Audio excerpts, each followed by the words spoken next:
Welcome to our Leadership Team Communications podcast. This podcast is about reprimanding people. In each situation, it's different. Each person is different. Each environment is different.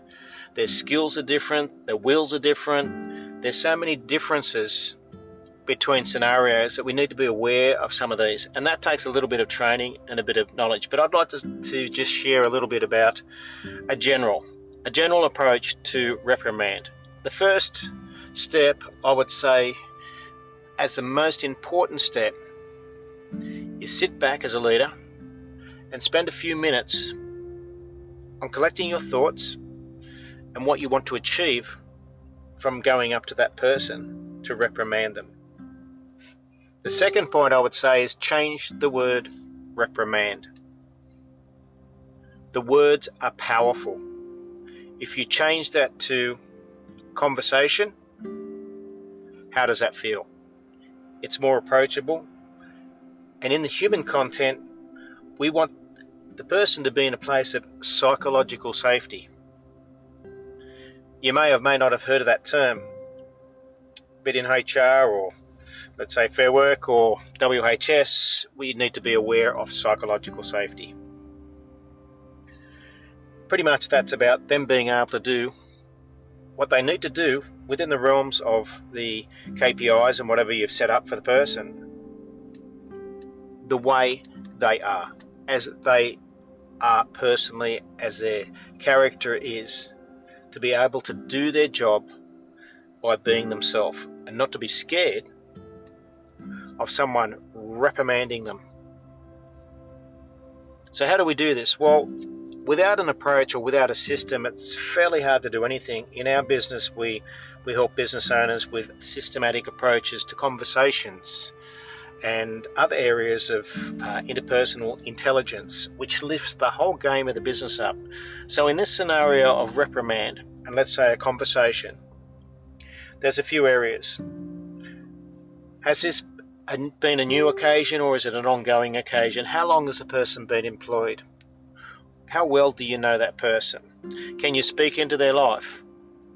Or is it they've been on for 2 months? Let's take a scenario where they've been on for 2 months. You don't know them that well. The relationship is still building, but they have been through your filtration process to achieve this position. I hope they've gone through a filtration process. If not, reach out for a filtration process because we all need one. So let's say they've been there for 2 months and they're not making their quota. Their KPI is, let's say it's in a factory, they're pumping out doors as a fit out joinery, and they need to do 50 doors a day, and they're only able to do 30. So that's holding up the flow of the whole factory. It's having an effect on the profits. It's having an effect on everything. And it's been 2 months. You see it as quite a simple job. How do we approach that person? Let's use a method. Okay, now this method is called sandwich method. It's simple. You can look it up. It's pretty much compliment someone, confront the issue, and then compliment them. Now, I just said the issue. When we look at problems, I confirm that the best way to look at a problem is to look at the problem instead of the person.